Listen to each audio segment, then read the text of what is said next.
Blackstone Audio presents Onassis, An Extravagant Life by Frank Brady. This book is read by Malcolm Hillgartner. To Maxine.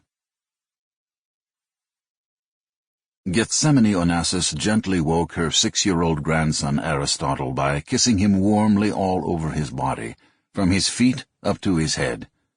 The old woman smiled as the drowsy and blinking black-eyed child stood obediently on the bed.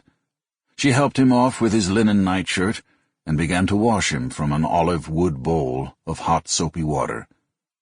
At his birth, it was she who had rubbed and cleansed Aristo, as he came to be known, with lukewarm wine and myrtle leaves. She had continued bathing, feeding, and caring for him, always with the imprimatur of his mother, every day since then.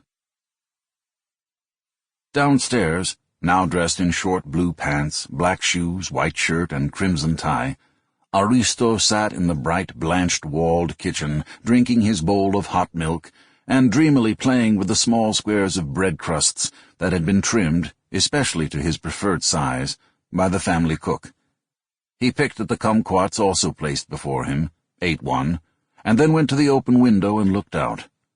Down a steep, silver-green slope smelling of mint and thyme, only a short distance from the vine-covered Onassis villa, lay the sea, the majestic Gulf of Smyrna, and beyond that, the hyacinthine waters of the Aegean. At the turn of the century, sometime about 1901, a determined, ambitious young man named Socrates Onassis made the difficult, somewhat frightening decision to move from his home in Kayseri, in central Turkey, to the ancient city of Smyrna, located on the easternmost coast of Asia Minor, and almost within touching distance of the liberated Greek islands of Chios, Lesbos, and Samos.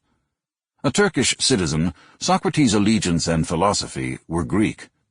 Although his ancestors had lived in Kayseri as merchants for centuries and spoke Turkish, they also spoke Greek, attended the Greek Orthodox Church, and followed Greek customs. As Turks of Greek descent, these 3 million Anatolian Hellenists were apart from their countrymen and lived a special life afforded them by the sultans. There was a Greek sector in most large Turkish cities. They had their own schools and hospitals.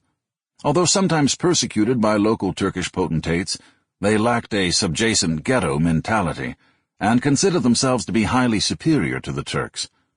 The Turks used their conquered subjects to expand and administer their finances and to staff the bureaucracy of the empire. Sample complete.